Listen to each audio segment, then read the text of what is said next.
За сайн байцгаана нөхдөөдөө химийн хичээлийн эсвэлтийн эрх хэрэгжлэлтанд бэлтгэх зөвлөмж хичээлийн энэ удаагийн дугаараараа химийн хичээлийн эсвэлтийн эрх хэрэгжлэлтанд ирдэг дараах агуулгуудаас сурагчдын гүйцэтгэлийнхөө харьцангуй бага байгаа физик химийн агуулгыг сонгож онлайн зарим мэдээллийг хүргэх болно. За физик химийн агуулга маань химийн кинетик, цахилгаан хим, химийн энерги, химийн тэнцвэр гэсэн дэд агуулгуудаас тогтдог. 2019 оны эсвэлтийн эрх хэрэгжлэлтийн даалгавраас харахад сурагчид маань химийн кинетик болон химийн тэнцвэр дэд агуулгыг хүрээнд боловсруулагдсан даалгавар дээр гүйцэтгэлийнхөө багтаа байгаа нь харагдаж байна. За тэгвэл химийн кинетик, химийн тэнцвэр гэж юу вэ? Тэгэхээр химийн кинетик тэнцвэрийн ойлголт маань ерөнхийдөө урвалын хурдны тухай судалдаг ойлголт байгаа. За урвалын хурд гэдэг маань нэг ч хугацаанд урвалд орж байгаа их бодисын эсвэл бүтээгдэхүүн бодисын концентрацийн өөрчлөлт эхэлж байгаамаа. За химийн урвал явагдах зайлшгүй нөхцөл нь химийн урвал явагдахын тулд урвалд оролцож байгаа жижиг хэсгүүд энэ атом молекулын онод хамаарна дараах шаардлагыг хангасан байх хэрэгтэй байна. За нэгдүгээр жижиг хэсгүүд хоорондоо мөргөлдөх шаардлагатай. Хоёрдугаар их бодистой химийн холбоо тасрахын тулд молекул орон зайд зөв байрлалтай байх шаардлагатай байна. За химийн урвалыг явуулахад хангалттай энергитэй. Өөрөөр хэлбэл их бодисууд дах химийн холбоог таслахад хөрөлцөхөөц энергитэй байх шаардлагатай байна. За энэ босог энерги бид нар идэвхжлийн энерги гэж тодорхойлдог тийм үү. За үүнийг мөргөлдөлтийн онолоор тайлбарлана. За ус ус урвалын хувьд авч үзье. Орон зайд дараах шаардлагын дагуу мөргөлдөж байж ус ус урвал маань явагдах нь байна. За тэгвэл хүчил төрөгчийн молекулыг нэг талаас нь ус төрөгчийн молекулууд мөргөлдөж байгаа нөхцөлд хим урвал явагддаг байх нь байна. Энийг идэвхгүй мөргөлдөлт гэж нэрлэж байгаа. За тэгвэл ус төрөгчийн молекулууд хүчил төрөгчийн молекулыг хоёр талаас нь мөргсөн үед ус ус урвал маань явагдсан байх нэ. За тэгвэл химийн урвалын хурдыг хэмжих олон аргууд байдаг. За энэ жишээн дээр болохоор давсны хүчил болон магний урвалаар ус төрөгч ялгарч байна. За ялгарсан ус төрөгчийн эзлэхүүнийг хэмжих замаар химийн урвалыг хэмжих туршилт загварчлан харуулсан байна. За энэ болохоор 0.1 мол литр давсны хүчлээ уусмал ороод за тэгээ магний металл магнигасаа нэмсэн химийн урвал явагдсны дунд ялгарсан ус төрөгчийн эзлэхүүн маань ийм байдалтай өсөж явагдаж байна. За эндээс нэг зүйлийг ажиглаж харна. Химийн урвалын хурд маань тогтмол байдаггүй. За физиктээр үздэг жигэд удаашрах хөдөлгөөний найдал химийн урвалын хурд маань явандаа удаашрдаг. За энэ нь болохоор масс үйлчлэлийн хууль буюу химийн урвалд орж буй бодисуудын их бодисын концентрацаас химийн урвалын хурд маань хамаарна гэдэг хуулиар тодорхойлогдох нэ. За жишээгээр харах юм бол хугацааны эхний 80 секундын хувьд ойролцоогоор 40 мл ус төрөгч ялгарсан байсан бол за сүүлийн 280 секундэд 40-с 60 буюу ойролцоогоор 20 мл ус төрөгч ялгарсан байна. Энэ нь болохоор химийн урвал маань явандаа удаашраад байдаг юм байна гэдгийг харуулж байна гэсэн. За тэгвэл химийн урвалыг хурдсах аргууд байж байдаг. За энэ бол химийн урвалын хурдад нөлөөлөгч хүчин зүйлс гэж тодорхойлно. За химийн урвалын хурд нь урвалд орж байгаа бодисын төлөв байдлаас гадна урвалын нөхцөл, за концентрац, орчны температур, даралт, катализатор зэргээс хамаарч өөрчлөгдөнө гэж. За гадаргуугийн талбай химийн урвалд хэрхэн нөлөөлдөг вэ гэвэл урвалд орж буй бодисуудын аль нэг нь хатуу төлөвтэй байвал гадаргуугийн талбайг нэмэгдүүлэх замаар урвалын хурдыг ихсгэж болох нэ гэж. Хатуу бодисын гадаргуугийн талбайг ихсгэх арга нь хатуу бодисыг нутаглаж өгвөл гадаргуугийн талбай нь илүү их ихснэ гэсэн. За даралт. Даралтыг ихсгэхэд нэг талбайд оногдох жижиг хэсгийн тоо нэмэгдснээр мөргөлдөлтийн давтамж улмаар урвалын хурд нэмэгдэнэ гэсэн. Мөргөлдөлтийн давтамж нь ихсвэл урвалын хурд ихснэ гэсэн. Концентрац ихсгэд мөн адил нэг жижигхэн дэх бодисын концентрац нь ихсэж байгаа учраас мөргөлдөлтийн давтамж нь ихснэ гэсэн. За энэ зурагт гадаргуугийн талбай хэрхэн нөлөөлөхийг харуулсан байна. За кальцийн гидроксидо бүхлээр авсан байгаа нөхцөлд урвалаас ялгарах нүрс хүчлийн хэмжээ бага байсан бол илүү нутгалцсан байгаа тохиолдолд урвалын хурд ихснээр нүрс хүчлийн хэмжээ маань ихсэн төлөвтэй харагдаж байна. За тэгвэл концентрац бас нөлөөлдөг байх нэ гэсэн. Бүгдээрээ концентрац хэрхэн нөлөөлөхийг дараах загварчлалаас харъя. За А бодис БЦ бодистой урвалд ороод АБ болон С бодис үүсэх халах урвалыг харуулсан байна. За А бодисын хэмжээ болон БЦ бодисын хэмжээ бага байгаа нөхцөлд химийн урвал маань явагдах нь төдийлөн их биш байгаа байна. Тэгвэл молекулуудын тоог нэмж үзье. За тэгвэл А бодисын молекулын тоог ихсгээд 60 ширхгийг оруулж үзэж байна. Энэ нөхцөлд химийн урвал маань арай хурдан буюу химийн урвал нь явагдаж эхлээд А бодлон С бодисууд үүсч эхэлж байгаа нь харагдаж байна. За тэгвэл БЦ бодисын хэмжээг мөн адил хэсгэж үзье. За тэгвэл химийн урвал явагдах хурд маань ихсээд бүтээгдэхүүн бодисуудын хэмжээ ихсэж байна. Тэгвэл системийн температурыг ихсэж үзэж байна. Температурыг ихсгэсэн нөхцөлд бүтээгдэхүүн бодисуудын хэмжээ маань маш их буюу температураас химийн урвалд нөлөөлдөг байх нэ гэдэг нь харагдаж байна. За тэгвэл температур химийн урвалд хэрхэн нөлөөлөх вэ гэхээр температурыг ихсгэснээр хангалттай хэмжээний энергитэй молекулын тоо нэмэгдэн химийн урвал явагдах зайлшгүй нөхцөл болсон мөргөлдөлтийн давтамж нэмэгдэгээр химийн урвалын хурд нь ихсдэг байх нэ гэж. За тэгвэл энийг бүгдээр Максвелл Больцманы тархалтын мөрөө дээр харж үзье. За тэгвэл нам температурт явагдаж исэн урвал маань ийм тархалтаар харагдаж исэн бол температурыг ихсгэснээр тархалтыг баруун гар тишээ зөөсөн буюу урвал явагдах боломжтой кинетик энергитэй тэнцүү болон түүнээс их энергитэй молекулуудын тоо маань ихснээр химийн урвал явагдах боломж нөхцөл нь бүрдэж байгаамаа. За үүний нэг жишээ бол хоолыг муутгахгүй тулд нам температурт буюу химийн урвалыг удаашруулахын тулд хөрөгчөнд хадгалдаг байгаа. Амьдрал дээр иймэрхүү жишээ байх нэ гэсэн. За тэгвэл катализаторын нөлөөлөл. Катализатор химийн урвалд хэрхэн нөлөөлдөг вэ? Катализатор гэдэг маань химийн урвалын хурдыг ихсгээд урвалын эцэст өөрийн бүтэц найрлага шин чанараа хадгалан үлддэг бодисыг хэлж байна гэсэн. За катализатор маань химийн урвалын хурдад нөлөөлөхдөө идэвхжлийн энерги буюу босго энергийн хэмжээг багасгадаг гэсэн. Босго энергийн хэмжээг багасгаснараа химийн урвалд оролцох боломжтой молекулуудын талбайг ихсгэж химийн урвал явагдах төслийг бүрдүүлэх нэ гэсэн. За ихэнх химийн үйлдвэрийн маань катализаторын оролцоотой урвалыг явуулдаг байх нь байна. За амьд үед явагдаж буй бараг бүх биохимийн урвалууд нь энзим химийн ургаас тогтсон катализаторын оролцоотой явагддаг. Биологийн хичээлдэр үнийг бид нар ферментүүд гэж нэрлэдэг тийм үү. Нүүрс ус задлах урвалын хувьд амилаза химийн ферментийг ашигладаг. Үүнд маань катализатор болох нэ. Одоо химийн тэнцвэр хэмээх ойлголттой танилцъя. За ус үүсэх урвалын хувьд ус төрөгч болон хүчил төрөгч урвалд орж ус үүсгэж байгаа. Тэгвэл үүний хажуугаар ус маань задарч ус төрөгч болон хүчил төрөгчийг үүсгэх урвал явагдчихлах байна. Тэгвэл ус үүсэх урвалыгаа шулуун урвал гэж үзвэл ус маань задраад ус төрөгч хүчил төрөгч үүсгэх урвалыг маань буцах урвал гэж үзэх нэ. Энэ хоёр урвал зэрэг явагдах нөхцөлийг бид нар химийн тэнцвэр тогтох буюу эргэх урвал гэж нэрлэж байна. Эргэх урвалын үед химийн тэнцвэр тогтно гэсэн. За химийн тэнцвэрийн үед химийн тэнцвэр маань зөвхөн битүү системд тогтож байгаа. За химийн тэнцвэр маань динамик төрхтэй. Тэнцвэр тогтсон үед их болон бүтээгдэхүүн бодисын концентрац өөрчлөгдөхгүй буюу их болон бүтээгдэхүүн бодисын хэмжээ маань тогтмол хадгалагдж байдаг. Шулуун болон буцах урвалын хурд нь тэнцэж ирнэ.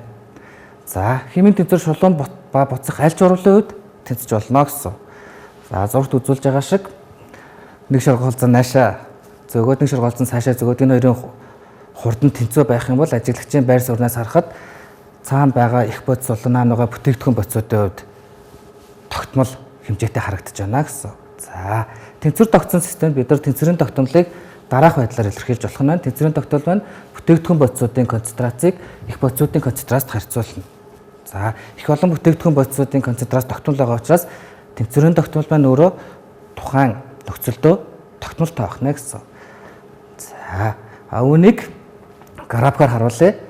Босоод тэнхлэгт урвалын хурд аваад тэнхлэгтээ хугацаа авах юм бол шулуун урвал маань буурч байгаад буцах урвал маань ихсэж байгаад энэ хоёр тэнцэж эхлэн тэнцвэрийн үед. Тэнцвэр тогтсон системд харин бүтээгдэхүүн бодисын хэмжээ болон их бодисын хэмжээ тэнцэх албагүй байх нэ гэсэн.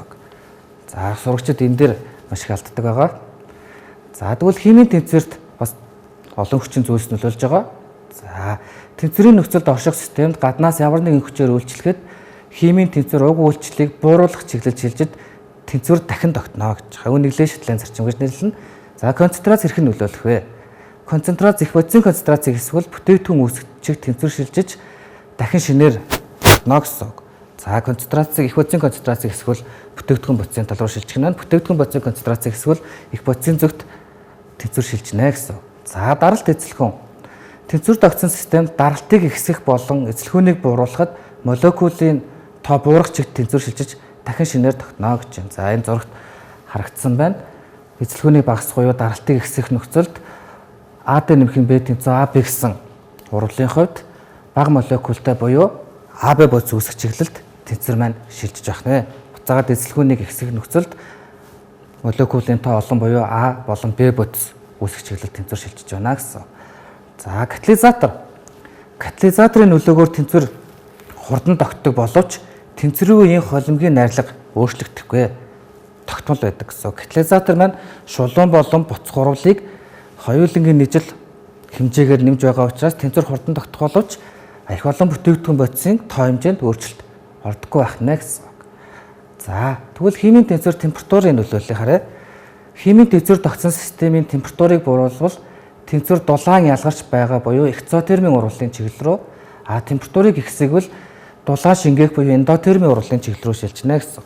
За саяны ус үүсэх урвалын хувьд үзье. Ус үүсэх урвал маань урвалын график нь иймэрхүү байдалтай буюу экзотерм урвалынх нь байна. За тэгвэл буцаад ус задрах урвал маань эсрэгээрээ эндотерм процесс ахна. Тэгвэл бид нар энэ урвалын хувьд температурыг ихсгээд өгвөл эндотерм урвалын чиглэлд буюу ус маань задрах урвалынхаа чиглэлд шилжинэ гэсэн үг.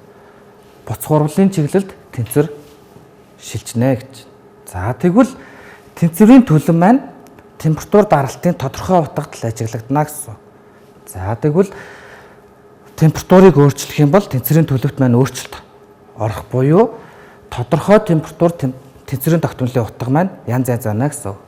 Тэгвэл хоёр өөр температурт байгаа тэнцвэрийн тогтмолын утгуудын харьцаа маань дараах томьёогоор буюу Аррхениусийн тэгштгэлээр илэрхийлэгдэх байна. Тэгвэл үтсэн хичээлээ баттгаад 2019 оны эсэлтийн ерхий шалгалтын даалгаврын Б үйлбэрийн 15 дахь тестийг ажиллаж үзье. За энэ маань физикийн агуулгын химийн тэнцвэртэй дагуулгатаар ялгагдах ойлгох түвшний даалгавар байна. За даалгаварт химийн тэнцвэр тогтсон системд дараах илэрхийллүүдийн аль нь үнэн байх вэ гэж. За нэгдүгээр их болон бүтээгдэхүүн бодисын тоо хэмжээ өөрчлөгдөхгүй. За энэ үнэн тийм үү? Тэнцвэр тогтсон бүх системд химийн урвал явагдахгүй зогсно. За энэ бол химийн урвал явагцаар л байдаг. Гол нь шулуун болон буцах урвалын хурд тэнцүү болдог. За 3 дугаар бүтээгдэхүүн бодисын тоо хэмжээг өөрчлөхөд тэнцвэрийн системд нөлөөлөхгүй. За энэ бол худлаа байна тийм үү? Бүтээгдэхүүн бодисын тоо хэмжээг өөрчлөхнө гэдэг нь бүтээгдэхүүн бодисын концентрацийг ихсэх юм уу багасгах нөхцөл болох нь байна. Энэ нөхцөлд маань бүтээгдэхүүн бодисын тоо хэмжээг багасгавал урвал шулуун урвалын чиглэлд, бүтээгдэхүүн бодисын тоо хэмжээг ихсэх юм бол урвал маань буцах урвалын чиглэлд шилжинэ тийм үү? За тэнцвэр тогтсон систем катализатор нөлөөлөхгүй гэж. За энэ бол үнэн байх нь. Тэнцвэр тогтсон системийг шулуун болон буцах урвалын чиглэлд өөрчилж чадахгүй катализатор тийм үү? Тэнцвэрийн хурдан тогтолтол нөлөөлөх нь байна. За даралтыг ихсэхэд молекулын тоо цөөрөх чиглэлд тэнцвэр шилжинэ. Даралтыг ихсэх буюу эсэлгүүнийг багасгахад молекулын тоо цөөрөх чиглэлд тэнцвэр шилжих боломжтой байдаг тийм үү? За тэгэхээр энд үнэн илэрхийллүүд нь 1, 4 болон 5 дахь илэрхийллүүд үнэн буюу Е хариулт зөв байх нэ. За энэ даалгаврыг сурагчид хэрхэн гүйцэтгснээ харъя. Энэ даалгавар сурагчид Е хариултаас гадна 29.8 буюу бараг 30% нь тэнцвэрийн А хариултыг сонгосон байна. А хариултан дээр 1, 2, 5 дахь илэрхийллүүдийг үнэн буюу 1, 2, 1, 5 дахь илэрхийллүүдийг бид үнэн гэдгийг олсон. 2 дугаар илэрхийлэл буюу тэнцвэр тогтсон бүх систем химийн урвал явагдахгүй зогсно гэдэг буруу ойлголттой байжээ. За энэ дээр сурагчид маань илүү анхаарах шаардлагатай байх нь байна. 2019 оны Б үйлбэрийн 2 дугаар хэсгийн нөхөх хэлбэрийн даалгаврыг ажиллаж үзье. Энэ маань физикийн агуулгад тогтох химийн кинетиктэй дагуулгын задлан шинжлэх түвшний даалгавар байна. За энэ даалгаварт CH3, CO, CO2H5 нэмэх нь натрийн OH, тэнцүү CH3, CO натрий нэмэх нь CO2H5OH буюу за эфирийн шүлтийн гидролизийн урвал байна. За эфирийн шүлтийн гидролизийн урвалын хурдны рембиг 20 градус Цельсиус буюу тогтмол температурт 3 бүлэг туршилт явуулж дараах үр дүн гаргаж авсан байна. За урвалын хурдны ерхий тэгштэгэл нь ийм байдлаар илэрхийлэгдэнэ. За урвалын хурдны нийт ирэмб нь болохоор урвалд орж буй их бодисуудын хувийн ирэмбүүдийн нийлбэрээр тодорхойлогдох нэ. Хоёрын 1-р даалгаврын туршилтын үр дүнг ашиглан цууны хөгжлийн этилийн эфирийн концентрацаас хамаарсан урвалын хурдны ирэмб, заавал натрийн гидроксидын концентрацаас хамаарсан урвалын хурдны ирэмб, за урвалын хурдны нийт ирэмб, мөн урвалын хурдны тогтмолыг тодорхойлно гэсэн байна. За тэгвэл туршилт туршилтын үр дүнгээс цооны хүчлийн итгэлийн эфирээс хамаарсан ирэмбийг тодорхойлохдоо өгдлөөс харах юм бол тэгвэл эфирийн гидролизийн тэгшил маань дараах ерөнхий тэгшлэлээр илэрхийлэгдэж байгаа. За урлын хурд маань дараах тэнцвэрлэлээр илэрхийлэгдэх нэ. За тэгвэл эфирийн концентрацаас хамаарсан урлын хурдны ирэмбийг тодорхойлоход эфирийн концентрац өөрчлөгдсөн. Харин шүлтийн концентрац тогтмол буюу 1/3 дугаар бүлэг туршилтыг авч байгаа. За 1/3 дугаар бүлэг туршилтын хувьд 1-р туршилтын урлын хурд маань ийм байдлаар 3 дугаар туршилтын урлын хурд маань ийм байдлаар илэрхийлэгдэж байна. За энэ хоёрын харьцааг авч үзэх юм бол урлын хурдны тогтмол К маань тогтмол учраас хураагдсан байна. За натрийн гидроксид буюу шүлтийн концентрац маань 1/3 дугаар бүлэг туршилтын хувьд тогтмол байгаа учраас урлын хурдад нөлөөлөгдөөгүй болж харах нэ. За тэгвэл энэ харьцааг авах юм бол натрийн гидроксидын концентрац хураагдаад урлын хурдны харьцаа 2:1 маань эфирийн концентрацийн харьцаатай тэнцүү буюу 2:1-ийн А зэрэг маань 2:1-тэй тэнцүү буюу А маань 1 гэж гарч байна гэсэн. За тэгвэл шүлтийн концентрацаас хамаарсан урлын хурдны ирэмбийг тодорхойлохын тулд 1 болон 2 дугаар бүлэг туршилтыг авч байна. За 1-р туршилтын хувьд урлын хурд маань ийм байдлаар илэрхийлэгдсэн бол 2 дугаар туршилтын хувьд ийм байдлаар илэрхийлэгдэж байна. За энэ нөхцөлд эфирийн концентрац маань тогтмол учраас хураагдаад тэгвэл урлын хурдны харьцаа буюу 3:1 маань 0.6 хуваах 0.18 буюу натрийн гидроксидын концентрацийн харьцааны Б зэрэгтэй тэнцүү байх нэ. Тэгвэл 3:1-ийн Б зэрэг маань 3:1-тэй тэнцүү буюу натрийн гидроксидын урлын хурдны ирэмб нь 1 гарч байна гэсэн. За тэгвэл урлын хурдны нийт ирэмб гэдэг маань их бодисуудын урлын хурдны ирэмбийн нийлбэртэй тэнцүү байдаг учраас нийт ирэмб маань 1 дээр нэмэх 1 буюу 2-той тэнцүү С тоо маань 2 гэсэн утга авах нэ гэж. За тэгвэл 2-ын 4-р даалгавар дээр энэ урлын хурдны тогтмол буюу К-г олоорой гэсэн. За гэхдээ 13 зэрэгтэй тоогоор илэрхийлгээрэй гэсэн байна тийм үү. За тэгвэл 1-р туршилтын хувьд аваад үзэх юм бол 1-р туршилтын хувьд эфирийн концентрац 0.25, гидроксидын концентрац маань 0.6 байсан учраас урлын хурд маань тодорхой 316 гэж өгөгдсөн. Тэгвэл урлын хурдны тогтмол К маань урлын хурдыг энэ хоёрын концентрацт харьцуулсан харьцаа буюу 2106 гэж гарч байна. За энийгээ бид нар 13 зэрэгтэй тоогоор системд илэрхийлэх юм бол 2.1 өрчин 13 зэрэгт буюу Д тоо маань 2 гэсэн, И тоо маань 1 гэсэн утга авч байна. За энэ даалгаврын маань 5 дугаар даалгаварт дээрх урвал нь эргэх урвал. За тэнцвэр давтсан систем болох нь урлын хурдад температурын үзүүлэх нөлөөг судлан дараах үр дүн гаргаж авчээ гэж. За 300 градус Цельс тэнцвэрийн тогтмол нь 10 байсан бол 400 градус Цельс 16.49 буюу 600 градус Цельс 27.18 байжээ гэж. За тэгвэл даалгаварт туршилтын үр дүнг ашиглан 300-аас 600 градус Цельс температурдах урлын итгэвчлийн энергийг тооцоолно гэсэн байна. Тэнцвэрийн тогтмол нь температураас хамааран өөрчлөгддөг учраас RNS-ийн тэгшлэлээ жаахан хувирах юм бол итгэвчлийн энерги нь 2 температур. За тэгээ натурал өрөөнд дарах тэнцвэрийн тогтмолуудын өөрчлөлтийг химийн универсал тогтмолоор оржуулаад температурын зөрөөд хуваах энэ томьёог гаргаж авч байна. За эндээс 300 болон 600 градус Цельс тэнцвэрийн тогтмолын утгуудыг сонгоод авч байгаа. За учир нь юу гэвэл натурал өрөөнд орох 600 градус Цельс тэнцвэрийн тогтмол болон 300 градус Цельс тэнцвэрийн тогтмолуудын харьцаа маань 2718 буюу И тоо гараад ирж байгаа. За тэгэхээр эсэлтийн эрхэлж бид нар тооны машинг гүйцэтгэх учраас за тэгэхээр натурал өрөөнд орох И тооны утга маань нэгтэй тэнцүү гэдгийг өгөгдөл дээр өгчихсөн байгаа учраас эндээс И тоо ийм байна гэдгийг олоод харж хэрэгтэй гэсэн үг. Тэгвэл натурал өрөөнд орох И тоо гаргаад авч байгаа бол энэ маань нэгтэй тэнцүү болчихно. Мөн 600-аас 300 градус Цельс тэнцвэрийн тогтмолуудыг авсан учраас температурын зөрөө маань 300 буюу та хураагдаад тооны машинг гүйцэтгэхэд илүү хялбар болчихж байгаа юм. За тэгвэл итгэвчлийн энергийг ийм байдлаар тооцоолоод үзэх юм бол итгэвчлийн энерги нь 4988 жоул гарчих нь байна. За энийг бид нар киложоулаар илэрхийлэх учраас 4988 гэдгээ томилоод үзвэл 499 киложоул буюу F-ийн утга маань 4, G-ийн утга маань 9, H-ийн утга маань 9 гэсэн утгыг авах нэ. Химийн хичээлээр эсэлтийн ерхий шалгалт өгч байгаа сурагчид маань физик химийн агуулгатай буюу химийн кинетик, химийн тэнцвэрийн дэд агуулгуудын хүрээнд гүйцэтгэх даалгавруудад дараах зүйлсүүдийг анхаарах шаардлагатай болох нь байна. За нэгдүгээр химийн кинетик тэнцвэр ойлголтуудын мөн чанарыг тодорхойлох. За За хэрхэн тэнцвэр тогтож байна? За химийн урлын хурд юу вэ гэдэг талаар. За химийн урлын хурд тэнцвэрт нөлөөлөх хүчин зүйлсийг тодорхойлж хэрхэн нөлөөлөхийг тайлбарлах. За даралт эсвэл химийн тэнцвэр хаашаа шилжих вэ? Температур эсвэл хаашаа шилжих вэ гэдэг ч юм уу те.